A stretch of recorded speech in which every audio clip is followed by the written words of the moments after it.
శ్రీమాత్రే నమః.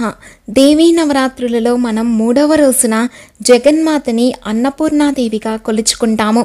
అన్నపూర్ణ అంటే ఈశ్వర స్వరూపం, ఈశ్వరుని సతి కూడా. ఇంకా అన్నపూర్ణమ్మ లక్ష్మీ సరస్వతుల రూపంగా మనకి దర్శనమిస్తుంది.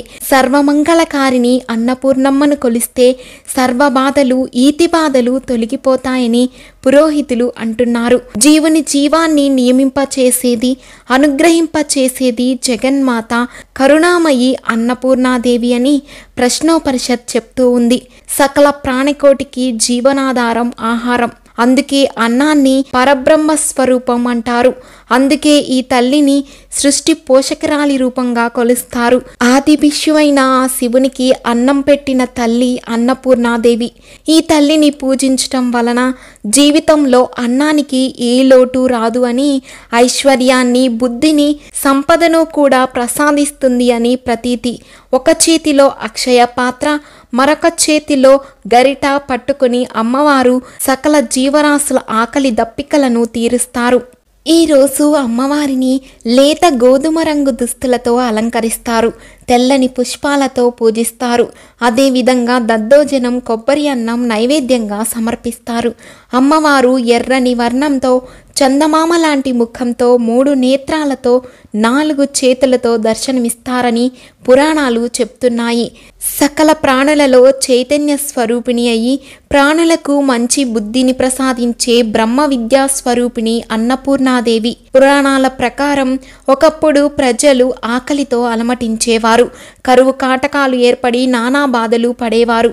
తమను ఈ విషమ పరిస్థితి నుంచి రక్షించమని ప్రజలందరూ జగన్మాతను పరిపరి విధాలా ప్రార్థింపగా అమ్మవారు మార్గశిర మాసం పౌర్ణమి రోజున అన్నపూర్ణాదేవి రూపాన్ని ధరించి ప్రజలందరి ఆకలి తీర్చారు. ఆ తరువాత భూమిపై ఆహార నీటి కొరత ముగిసింది. బిడ్డల ఆకలి తీర్చటానికి ఆ జగన్మాత పరాశక్తి స్వయంగా అన్నపూర్ణాదేవి రూపంలో రావటం ఈ అవతారం యొక్క విశేషం. లోకంలో ఒక జీవి ఆకలి తీర్చటానికి మించినది ఏదీ లేదు అనేదే ఈ అవతారం వెనుకున్న పరమార్థం. అన్నపూర్ణాదేవి ఒక ఇల్లాలిగా, ఒక తల్లిగా కుటుంబంలో మహిళకు ఉండే పాత్రను చాటి చెప్పే అవతారం. అన్నపూర్ణగా ఆకలితో ఉన్న ఎవ్వరికైనా అన్నం పెట్టి ఆదరించమని చెప్పేదే సందేశం. మనకి అన్నపూర్ణాదేవి అనగానే కాశీ అన్నపూర్ణమ్మ గుర్తొస్తుంది. అసలు అన్నపూర్ణాదేవి కాశీలో ఎందుకు వెలిసింది? సాక్షాత్తు పరమశివుడే అన్నపూర్ణమ్మ దగ్గర భిక్షాటన చేసే మధుర ఘటన ఎలా జరిగింది?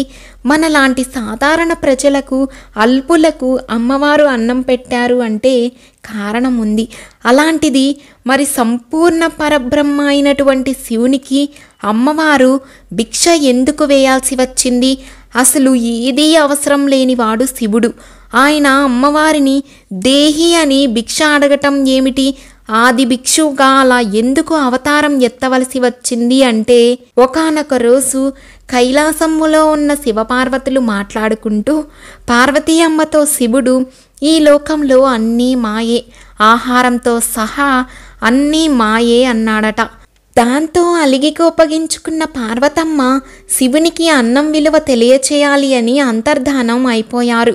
దాంతో ఆహారం దొరక్క, పోషణ లేక లోకాలన్నీ అల్లకల్లోలం అయిపోయాయి. తన సృష్టిలో ఉన్న జీవులన్నీ ఆకలితో అలమటిస్తుంటే తట్టుకోలేకపోయిన అమ్మవారు కాశీపట్టణంలో తానే గరిట పట్టుకొని వండి కోటానుకోట్ల జీవులకు ఆహారం అందించారు. ఇటుపక్క శివగణమంతా ఆహారం లేక అలమటిస్తూ హాహాకారాలు చేస్తూ ఉండటంతో తనని నమ్ముకున్న వారు ఆకలితో అలమటిస్తుంటే చూడలేక ఈ ఆకలి దప్పికలు లేని నిరంతర ఆనంద స్వరూపుడైన శివుడు భిక్షాటనకై భిక్షాపాత్ర పట్టుకొని కాశీకి వెళ్ళి అన్నపూర్ణమ్మ చేతితో అన్నం స్వీకరిస్తాడు. ఇదంతా ఆకలి, అన్నం విలువలను లోకానికి తెలియచేయటానికి పార్వతీ పరమేశ్వరులు ఆడిన వింత నాటకం.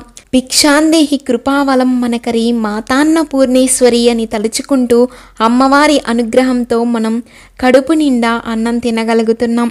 ఆ పరాశక్తి ఆశీస్సులతో ఈ కథను ఇంతటితో ముగిస్తున్నాను. అమ్మవారి మరొక అవతారం గురించి వివరిస్తూ రేపటి వీడియోలో కలుసుకుందాం. వీడియోని లైక్ చేయడం మాత్రం అస్సలు మర్చిపోకండి. ఓం శ్రీ మాత్రే నమః. ఓం దుర్గాదేవి అయి నమో నమః.